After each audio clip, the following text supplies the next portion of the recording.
Good morning, students. I hope you all have read the chapter all about and understand that. Today we are just go through with the short answer of this chapter. Okay, there are 14 short answers. So let's start the very first question. Why did Tingtan expresses his peevishness with Nodal? Here the word peevishness that means irritably. हमने chapter पढ़ा था तब भी देखा था peevishness means irritably. तो why did Think Tank express his peevishness, क्यों Think tank ने एक्सप्रेस किया था अपना इरिटेशन नोडल के साथ? तो Think Tank expressed his peevishness with Noodle because he did not salute him in a proper manner. क्यों इरिटेट हुआ था? क्योंकि नोडल ने उसे प्रॉपर मैनर में सैल्यूट नहीं किया था। He was an apprentice and he had to salute Think Tank. वो एक अप्रेंटिस था। Apprentice that means someone who are just going to a person who works for a fixed period of time to learn something, जो कुछ सीखने के लिए कुछ fix period के लिए वहाँ रहता है, उसे अप्रेंटिस बोलते हैं। तो वो एक अप्रेंटिस था and he had to salute, उसे सैल्यूट करना चाहिए था थिंकटैन को। His salutation was to be rendered in a singing from with certain adjectives. Here the word rendered that means to give help, और उसका जो सोल्यूशन था वो ऐसा, सोल्यूशन जो था वो ऐसा होना चाहिए, वो एक सिंगिंग मैनर में जिसमें बहुत सारे एडजेक्टिव्स हो, इसलिए वो इरिटेट था। नेक्स्ट क्वेश्चन है, how does Think Tank describe the earth? Think Tank ने अर्थ को कैसे डिस्क्राइब किया है? Think Tank describes the earth as a ridiculous little planet, an insignificant place and a primitive ball of mud. According to him, Earthlings are ugly with tiny heads, whereas Martians are handsome creatures. थिंकटैन ने क्या कहा है? अर्थ को ridiculous planet कहा है, insignificant place कहा है और प्रिमिटिव बॉल ऑफ मड कहा है। और उसके अकॉर्डिंग अर्थलिंग जो थे वो अगली थे और उनके टाइनी हेड्स थे, और उसी के instead of that and where as Martian जो है वो एक हैंडसम क्रिएचर्स थे। Now third question, who eats the sandwich ultimately? Ultimately sandwiches किसने खाए थे? तो surgeon op eats the sandwich ultimately because Lieutenant Iota say that it shall be her honor to be first Martian to eat the sandwich। क्योंकि sergeant iota ने क्या कहा था कि ये उनका ऑनर होगा कि वो पहले, ऑफर तो आयोटा को किया गया था, but since Sergeant Ope has not taken his breakfast, so he should be one to eat first। क्योंकि उन्होंने अपना ब्रेकफास्ट नहीं किया था, इसलिए वो फर्स्ट मार्शियन बने जिन्होंने वो सैंडविच खाए थे। Next, how does Think Tank wish to be salute? Think Tank कैसा सल्यूशन चाहते थे?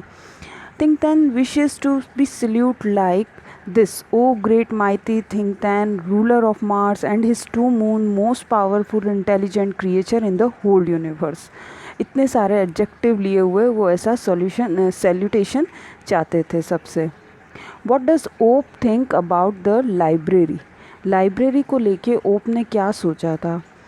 ओप thinks that the books of the library may be hats. Oop ने स्टार्टिंग में ये देखा कि ये जो बुक्स हैं वो क्या है, एक हैट की तरह। So he opens a book and put it on his head, और उसने ओपन करी बुक को और अपने सिर पर रख ली। But the next moment he thinks the library to be a haberdashery. Haberdashery that means a shop where sewing articles are sold. ऐसी शॉप जहाँ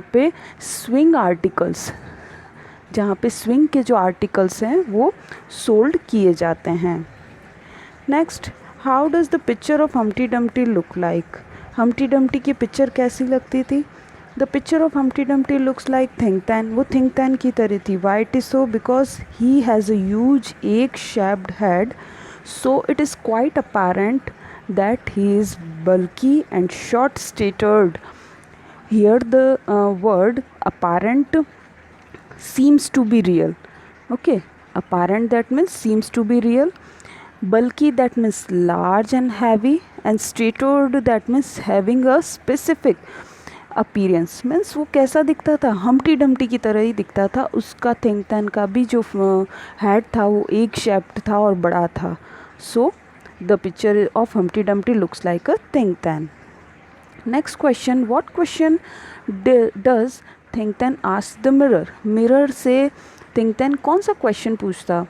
तो think tank ask the mirror, if Martians are not a more handsome race than the ugly Earthling, he is very proud of his look and also ask, वो हमेशा अपने looks के बारे में mirror से पूछता and also ask, और क्या पूछता, who is the most fantastically intellectually gifted being in the universe. In that question if you are just answer like that कि सिर्फ ये आंसर भी लिखते हैं ना कि who is the most fantastically intellectually gifted being in the universe, तो भी okay हो जाएगा. Next, what did the books teach in 20th century? 20th century में बुक्स ने क्या सिखाया था? The 20th century was called the era of books. तो इन उस समय को, उस सेंचुरी को क्या बोलते थे? Era of books. In those days there were books to be illustrate. उस टाइम की जो बुक थी वो क्या काम आती थी? इलस्ट्रेट, एजुकेट, पंक्चुएट और even decorate. These books taught people how to, when to, where to and why to. उस टाइम की बुक्स क्या सिखाती थी लोगों को कि कैसे, कब, कहाँ और क्यों. Okay. Who tried to invade the earth in 21st century? ये तो बिल्कुल आसान सा क्वेश्चन है. किसने इन्वेड करना चाहा था? तो Martians try to invade the earth in 21st century. Great and mighty Think Tank was commander in chief. Omega was the captain, Iota was the lieutenant और Oop was the sergeant. Okay, सभी के characters बताने उनके name के साथ. Why are books referred as a man's best friend? ये important question है बच्चों. तो books gives us knowledge about every aspect of life. book क्या देती है हमें? knowledge देती है हर aspect of life के लिए. they guide us on the right path just as a good friend, एक अच्छे friend की तरह वो हमें सही रास्ता दिखाती है. One good book equals a number of a good friends. Hence books are referred to as a man's best friend. इसलिए books को ये भी कहा जाता है कि वो man's की, एक इंसान की अच्छी friend होती है.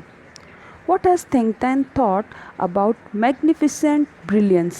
think tank magnificent brilliance के बारे में क्या सोचता था? Magnificent that means extremely impressive. think tank has thought that the crew member of the prop should eat the vitamins prepared by the chemical department. think tank ने सोचा था कि